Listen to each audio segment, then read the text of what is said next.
Hi everybody welcome to honey stories. నేను మీ లక్ష్మి. ఎరోగంటే హస్బెండ్ 30 ఎపిసోడ్ ఫ్రెండ్స్. ఉదయం వచ్చేసారు సిరి దగ్గరకు రవీంద్ర ఫ్యామిలీ మొత్తం. సన్నీ మూతి బిగించి కూర్చున్నాడు. ఏంట్రా పంది మూతి పెట్టావు అని మూతి బిగించి మరీ చూస్తూ అడిగింది సిరి. ఆ బొబ్బలే సూట్ అయ్యావే డెవిల్ అచ్చమైన వైట్ పిగ్లా ఉన్నావు అంటూ వెక్కిరించాడు సన్నీ. పిగ్లా ఉండకుండా మంకీలా ఉంటుందా అని గొడిగాడు అభి. వాళ్ళ వాదన వింటున్న ఇంట్లో వాళ్ళంతా నవ్వారు. నేనేమైతే ఏంటి గాని నీ అలకకు కారణం చెప్పు లేక పిలక ఊడిపోతుంది అంటూ నడుముకు చేతులు పెట్టుకున్నది సిరి. నా పర్సనల్స్ అన్నీ నీతో షేర్ చేసుకుంటాను కదే. మరి బ్రోని లవ్ చేసిన మ్యాటర్ ఒక్కసారైనా చెప్పావే. పోవే నీకు నాకు రామ్ ఈ రోజు నుండి నీకు వేలు చివరి చూపించి ఇంత కూడా చెప్పన్న విషయాలు అన్నాడు ఉడుక్కుంటూ సన్ని. సారీరా నాది వన్ సైడ్ లవ్రా. అది పేలైతే నాతో పాటు నువ్వు కూడా స్ట్రగుల్ అవుతావని చెప్పలేదురా. ట్రస్ట్ మీ, నువ్వు చిన్న పెయిన్ తీసుకున్నా నేను భరించలేను. ప్లీజ్ రా అంది పప్పీ ఫేస్ పెట్టి చెవులు పట్టుకుని రిక్వెస్ట్గా సిరి. డేవిల్ నీ పెయిన్ పంచుకోవడానికి నేను ఉన్నాను కదే, అంత బాధను ఎలా భరించావే అన్నాడు హత్తుకుని సన్ని. అభి వాళ్ళ బాధకు తన మూర్ఖత్వం కారణమని గిల్టీ ఫీల్ అవుతూ రూమ్లోకి వెళ్ళిపోయాడు. జానకమ్మ, సన్ని బంగారం మనదనుకున్న సముద్రంలో పడవేసిన ఒడ్డుకు వచ్చి మనలకే చేరుతుంది. దేవుడు ముడివేసిన బంధం వాళ్ళది, అందుకే చివరి క్షణం ఒకటయ్యారు. గతించిన వాటిని అన్నీ మర్చిపోయి ముందుకు సాగాలి, అదే జీవితం.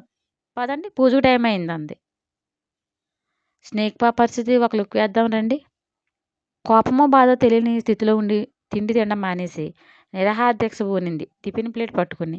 నా తల్లివి కదూ, టిఫిన్ తిను, వాడి కోసం నువ్వు ఇలా కడుపు మార్చుకున్నా చేసేది ఏం ఉండదు అన్నాడు ప్రసాద్ కూతుని బ్రతిమలాడుతూ. చేసిందంతా చేసి ఇప్పుడు ఎందుకు ఈ ఏడుపులు? నిన్ను కన్నందుకు మేము కదా ఏడవాలి అంటూ బొయ్యమని పడింది నీరజ. అబ్బా నీరజ, నువ్వు సైలెంట్గా ఉండు. గదిమి తినరా అని నోటి దగ్గర పెట్టారు. మౌనంగా అందుకుంది స్నేహ. ప్రసాద్ తినిపించి వాటర్ ఇచ్చి లేచి ఫ్రెష్ అవ్ అన్నాడు కూతురు తల నిమురుతూ. మీ అధికారాభం వల్ల ఈరోజు 10 మందిలో మన పరుగు పోయింది. అయినా అతగాడిని ఆ అమ్మాయి ప్రేమించిందని తెలిసే నువ్వు ఈ సంబంధం కోసం డాడ్తో చెప్పావా అడిగింది మండిపడుతూ నీరజ. ఏమీ ఆన్సర్ చేయకుండా అలాగే మౌనంగా ఉంది స్నేహ. ఎందుక సైలెన్స్? ఎవరిని వదిలేద్దామని ఇప్పుడు? ఈ బుద్ధి ఆ అమ్మాయిని ఏడిపించి బ్లేమ్ చేసినప్పుడు ఉండాలి. చీ ఏదో బ్రతుకులు. నాకు ఎటు మనశ్శాంతి లేదు. నలుగురు మీ అమ్మాయి పెళ్ళి ఆగిపోయిందంట కదా అని అడుగుతుంటే తల కొట్టేసినట్లుంది అని వెళ్ళింది తిట్టుకుంటూ నీరజ. ప్రసాద్ భారంగా నిట్టూర్చి వెళ్ళారు. ఫోన్ ఓపెన్ చేసి సిరి పిక్ చూస్తూ నన్ను ఎంత అవమానపడేలా చేసి నిన్ను వదలనే అని కసిగా పళ్ళు నూరుతో బుసలు కొట్టింది స్నేక్ పాప. ఇంటికి వచ్చాక కొట్టినంత పనిచేశాడు రాయుడు కళ్యాణ్ని. ఎవరినో ప్రేమించిందని కోరుకుంటావా సిగ్గు లేకుండా అంటూ విరుచుకుపడ్డాడు కళ్యాణ్ మీద. తల్లి కూడా ఈసారి సపోర్ట్ చేయలేదు. ఎప్పుడూ తండ్రి తిడితే అడ్డం పడి ఆపేది, కానీ కొడుకు చేసిన నిర్వాకం తెలిసి మౌనంగా ఉండిపోయింది. అభి మీద ఈర్ష్యతో మండిపడుతూ, రే నాకు అడుగడుగున అడ్డుపడుతూనే ఉన్నావు, నిన్ను వదలనరా, అంతకంతా బదులు తీర్చుకుంటా అంటూ మంగయ్య శబ్దాలు చేశాడు. పంతులు గారు నూతన దంపతులతో సత్యదేవుని వ్రతం చేయించారు. మౌనంగా ఫాలో చేస్తున్నాడు ఏం చెబుతుంది అభి. లోపల ఉన్న సెన్సార్ని ఆఫ్ అయిపోయా నా పతిదేవుడికి, ఉత్సవ విగ్రహంలో కూర్చున్నాడు అంతే అని ఎన్నర్లో గింజుకుంది సిరి. వ్రతం పూర్తయ్యాక ప్రసాదాలు స్వీకరించి పంతులు గారికి సంభావన భారీగానే ఇచ్చి సాగని పంపి హాల్లో మీటింగ్ పెట్టారు అందరూ రిసెప్షన్స్ గురించి మాట్లాడుకుంటూ. రవీంద్రను హత్తుకుపై కూర్చుంది భుజం మీద తలవాల్చి సిరి. మాట్లాడుతూనే తలకిసేశారు ప్రేమగా రవీంద్ర.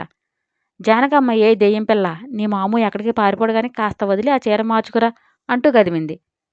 అమ్మమ్మ వైపు గురిగా చూస్తూ, నేను దెయ్యం పిల్లనైతే నీ కూతురు దెయ్యమా? అయితే ఆ దెయ్యానిక నువ్వు దెయ్యమే అంది కళ్ళెగరే సిరి. సిరి లాజిక్ విని పక్కుని నవ్వారు అందరూ. అభి కళ్ళు చికిలించి సిరినే చూస్తూ, ఇలాంటి తొక్కలో లాజిక్లకు ఏం తక్కువ ఉండదు దీని దగ్గర అనుకుంటున్నాడు. అన్నయ్య, మీ ఆవిడకు సైట్ కొడుతున్నావా? కొట్టుకో అంది సింధు నవ్వుతూ. దాంతో చూపు తిప్పుకుని లేచి వెళుతూ సింధు తల మీద ముట్టి, ఆ మొగుడు మొహం దానికి కొట్టాలి సైట్ అంటూ వెళ్ళాడు అభి. సన్నీ క్లాప్స్ కొట్టి, వారేవా బ్రో, నువ్వు సూపర్, దీని మొహం ఎలా ఉంటుందో భలే క్యాచ్ చేసావు, గుడ్ క్యాచ్ అని ఎగురుతున్నాడు.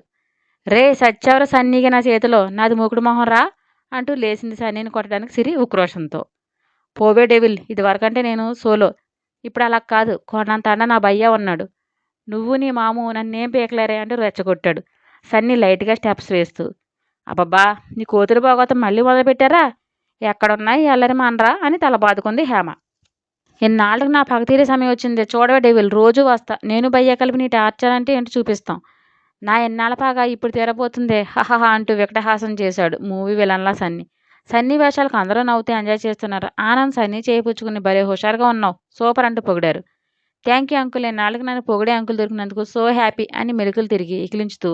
కొందరుంటారు నాలో ఉన్న టాలెంట్ని గుర్తించనే గుర్తించరు, మూతి తిప్పాడు రవీంద్రన్ చూసి. రవీంద్ర లోపలే సన్నీ అల్లరికి నవ్వుకుంటూ రే అన్నాడు సీరియస్గా. ఇలా బెదిరింపులతో మా యూత్ని తొక్కేయడమే ఈ డాడీలకు తెలుసు. ఇంకెన్నాళ్ళు ఈ అరాచకం, దీన్ని తీవ్రంగా ఖండిస్తున్నా అని ఒక భారీ డైలాగ్ వేసి అభి దగ్గరకు తుర్రమన్నాడు సన్నీ. పారిపోతున్న సన్నీని చూసి గొళ్ళుని నవ్వారు అందరూ. ఆనంద్ హరీష్కి ఫోన్ చేశాడు. ఆఫీస్లో ఫైల్ చూస్తున్న హరీష్ ఎవరిది న్యూ నెంబర్ అని లిఫ్ట్ చేసి హలో అన్నాడు. నమస్తే బావగారు, నేను అభిరామ్ ఫాదర్ని మాట్లాడుతున్నా అన్నాడు ఆనంద్. నమస్తే, మీరా అని చెప్పండి నవ్వుతూ హరీష్. ఈవినింగ్ పిల్లల రిసెప్షన్ అరేంజ్ చేశాము. మీరు చాలా తప్పకుండా రావాలి. ఎన్ని ఉన్నా అవి తర్వాత చూసుకోవచ్చు. వాళ్ళ మెమొరబుల్ డేని మనం స్పాయిల్ చేయకూడదు కదా అన్నారు ఆనంద్. హరీష్కి ఏం చెప్పాలో తెలియక సరే అండి వస్తామని కాసేపు సిరి కోసం మాట్లాడి పెట్టేసి కళ్ళు మూసుకుని సుహా నీ ముండివేకతో బంగారం మనసు బాధ పెడుతున్నావు అనుకున్నారు బాధగా. 5 స్టార్ హోటల్లో రిసెప్షన్ గ్రాండ్గా అరేంజ్ చేశారు. ఫంక్షన్ స్టార్ట్ అయింది. చైర్లో అభిసూరులను కూర్చోబెట్టారు. ఆకాశం నుండి తారకాయ బొగ్గు దిగి వచ్చిందా అన్నట్లు మెరిసిపోతుంది ఒంటి నిండా ఉన్న డైమండ్ జ్యువెలరీ అలంకరణతో సిరివల్లి. తారక చెయ్యి అందుకునే నెలరాజులా ఉన్నాడు అభి కాస్ట్లీ కాస్ట్యూమ్స్తో. సిరికి నేను పోటీ అన్నట్లు. ఇద్దరిని చూసి వచ్చిన గెట్స్ వావ్ అనుకోని ఉండలేకపోయారు.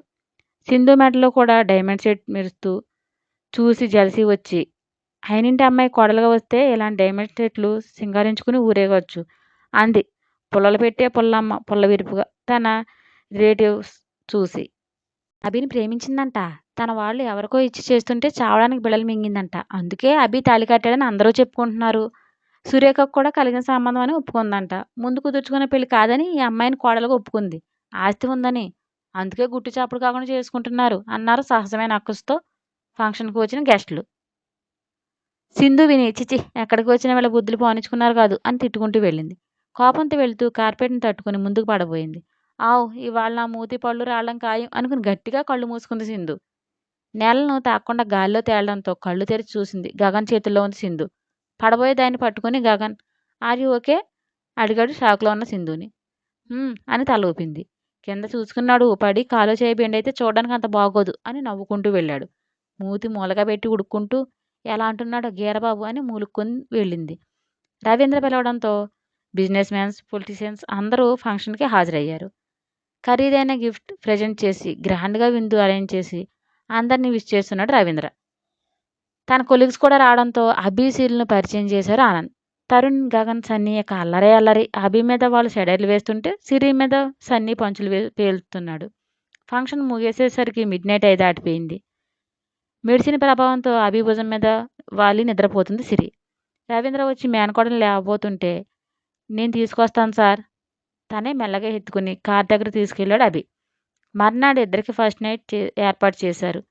అది పుట్టింట్లో జరిగే ముచ్చట కాబట్టి రవీంద్ర పట్టుబట్టి తన ఇంటికి తీసుకెళ్ళాడు అభి వద్దన్నా వినకుండా. సిరికి స్పెషల్ రూమ్ ఉంది అక్కడ. అంటే తను ఆ రూమ్లోనే ఉంటుంది. రూమ్ చాలా లగ్జరీగా ఉంది.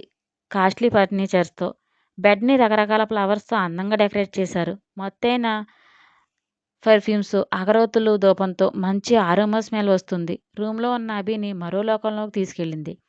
చూద్దాం ఫస్ట్ నైట్ చేసుకుంటాడో మళ్ళీ ఏదైనా కిరికిరి చేస్తాడో యారగంట బాబు. నా స్టోరీ మీకు నచ్చినట్లయితే ఒక లైక్ ఇచ్చి కామెంట్ చేయండి. ప్లీజ్ షేర్ అండ్ సబ్స్క్రైబ్ చేయండి బడ్డీస్.